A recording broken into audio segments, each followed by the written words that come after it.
I did it.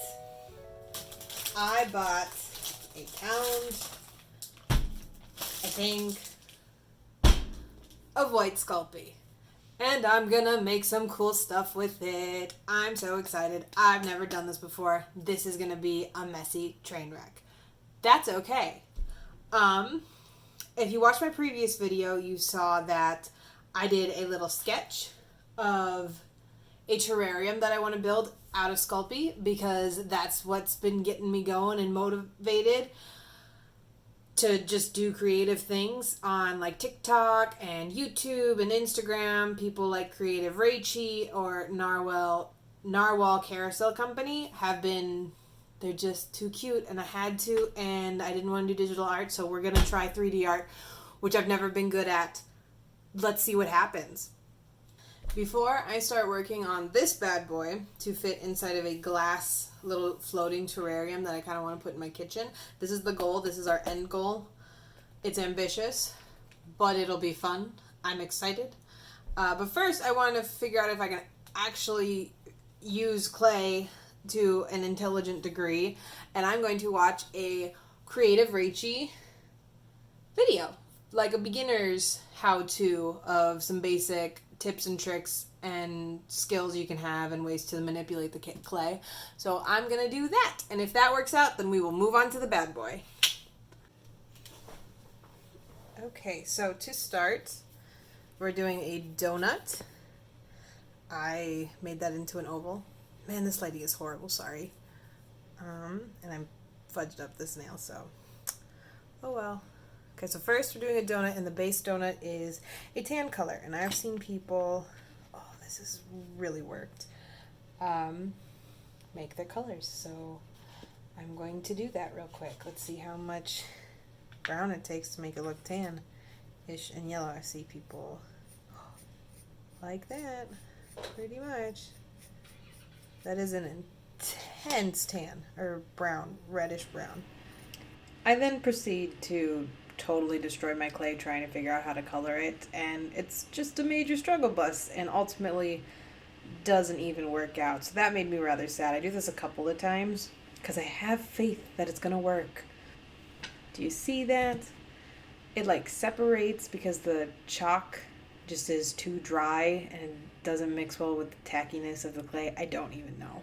Begin by taking a ball of light tan coloured clay and flattening it down slightly on your work surface. So flattening it to make a disc.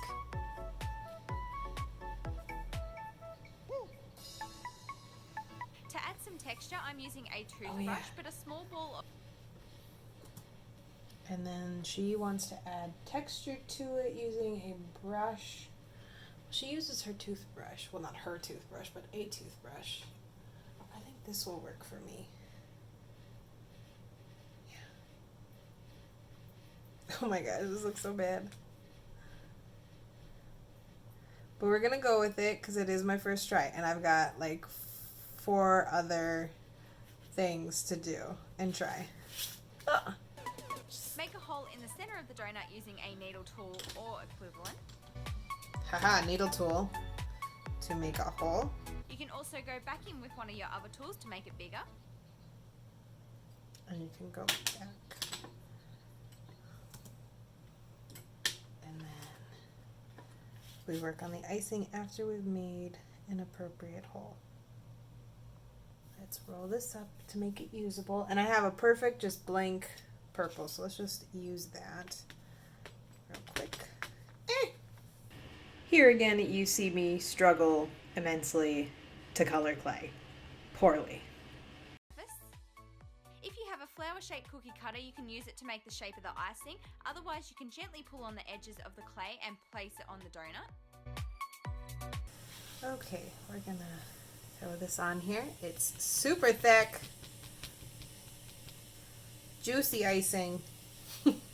Okay, so that's definitely in there. And then I kind of liked using one of the ballers to blend it and round it out. We can use a little bit of a bigger guy to make the hole more apparent. Jeez Louise. She cute, she cute. Alright, what's next? Sprinkles. 15 million different colors. Let's just do 2. We're gonna wash our hands and color them and put them on. It's just a coil, so I really hope it's not that complicated. Then you can use your blade to trim off small sections of each color and then place them on. Sprinkles on here, just the white ones. I want to do white and blue. And I'm thinking taking the coil and rolling it in the blue will cover it sufficiently. So it's colored sufficiently, but how the heck do I pick it up and put it on the frosting? I don't get how people do this. I'm using the different tools and it's not happening. Okay, so for the flower, you make a coil, and this has been a pretty decent trick for me. There we go. Okay, I had way too much clay this time. This could actually be used as my centerpiece, which is cool for me. And then she made them into a ball. Now take each ball and pinch one end while also flattening it down slightly to create a teardrop petal shape. I don't like using my hand to flatten because it does too much shape, or like, fingerprints. Oh, it's like the perfect little teardrop. Once you've done this for each one, take your needle tool and gently make an indent down the center of each petal. Line, which I kind of think this is going to be the best tool for it. She uses like a safety pin, but I have this one, but it's technically got like a tiny ball at the end, and I don't know if it's going to do it the same way.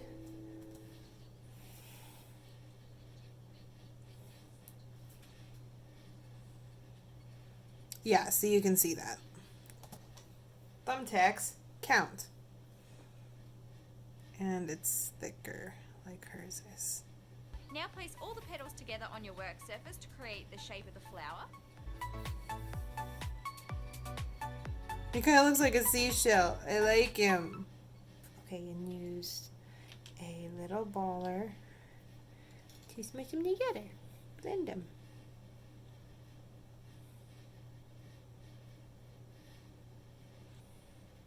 Here's our center.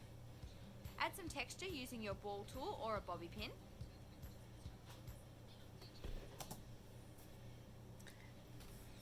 Alright, let's stick her in. Beep, beep, beep. Yep, and I'm losing most of my texture, which is okay, because we can just make that again. Okay, so this one's pretty cute. I like it. She does pins and whatnot. Oh, and then just for the record, backside is white. Not stressing about it. All right, that's done. What is the next one? An adorable little bunny, that's what. And flatten a ball down on your work surface to create a dome, which is going to become the head. Pitch one side of the clay and then flatten them down to make a teardrop. Trim off the pointed end with your blade and then position them onto the head. You can also blend down the edges with one of your tools to make sure that they're nice and secure. Blending didn't totally suck. However, I will have to get a little bit better at it as I kept smushing the bunny ear on accident, but that ended up being okay. Now here is the hardest part, doing the facial features. You start out with 2 balls of clay to do the eyeballs, but again, the whole picking them up process, how do you put them on here? And it's just a tiny little sliver of clay for the smiley face, and I don't understand, and I don't even know how to get better at it or like use new techniques to do it. I think it's just gonna be a practice thing and figure it out. I do love that they're cute little pink cheeks, but I am super ready to move on to the next one. Start off with some red clay rolled into a ball and then shape it into the strawberry, which is kind of like a rounded cone shape.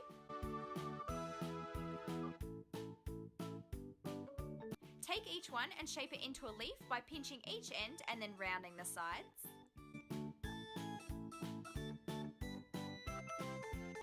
Next thing is to add some details into the leaves, these little line marks, which are pretty cute, and then sticking them onto the strawberry, which I had a relatively hard time with because I kept smushing the detail, but then I go back and correct it later. Blending was super hard. I didn't do that for very long. But this is my favorite part, the little strawberry seeds. They're just so stinking cute and so much fun. Just that tiny little detail is so nice. So here it is, all done.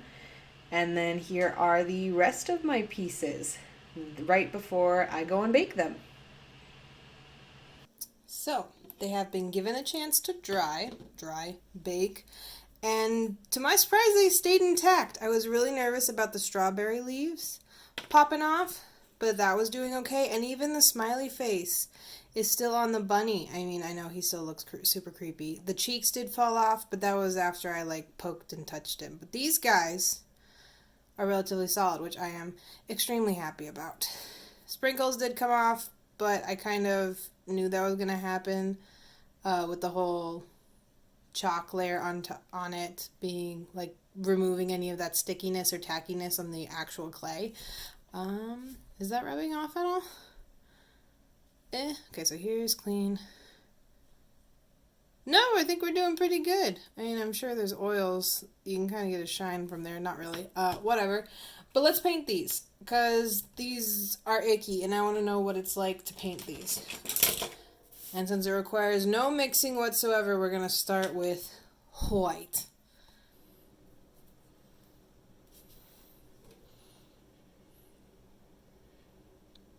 Yeesh.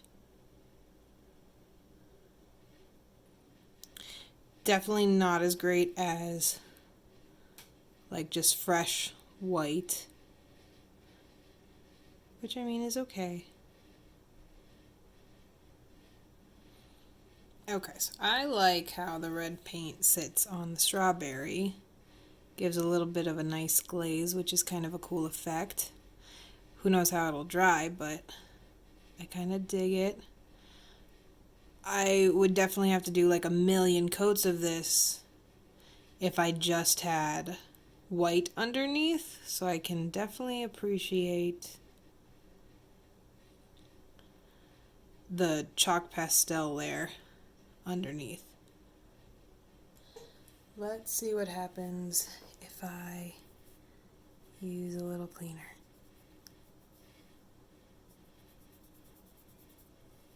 Okay, a little bit is coming off. Not quite. I mean, I can definitely still see the fingerprints. Okay, on the more obvious side, let's see if it gets rid of it here. No.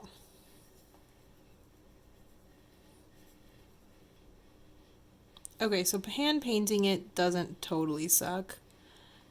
If I wanted to do a full-fledged line of products, I definitely would not want to just paint, or like just use white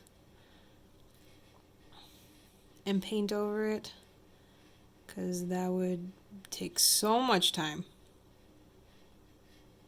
Okay, so that's kind of an interesting comparison to like how dull this is versus the white does really brighten it up. The paint definitely makes a texture versus just having it be round and soft and cute. So it's a good thing to note. But if you're making more tactile, realistic stuff, then that might be nice. Like with my terrarium, that might be nice. So that's that. Here's a little sneak peek of something I was working on while these were baking. This is going to be one of my flowers, the lilac-y guy. Or at least me practicing it. I might just scrap this, start over, and just do white and then paint the whole thing. I'm not quite sure. But ultimately, this was a great learning experience to see what does and doesn't work. And I definitely learned a lot and have a little bit more of a game plan for my terrarium. And I feel like this is just going to be a super long video, especially if I keep all the audio. So we're going to cut it here, and me working on my terrarium will be in another video. We shall see how it goes. But yeah, really glad there are people like Creative Rachie who have these little cute tutorials and gave me good basics on how to form different shapes. Like I'm happy with how the shapes turned out. I'm just mortified by the coloring, which is something I'll get to play with and learn and try new stuff with. Yeah, I really like how the strawberry turned out. But hope you learned something. You can learn from my mistakes if you're starting out with polymer clay. It is very interesting, and I think it'll be really fun to work with moving forward. I hope you enjoyed the video, and I'll see you in the next one. Bye.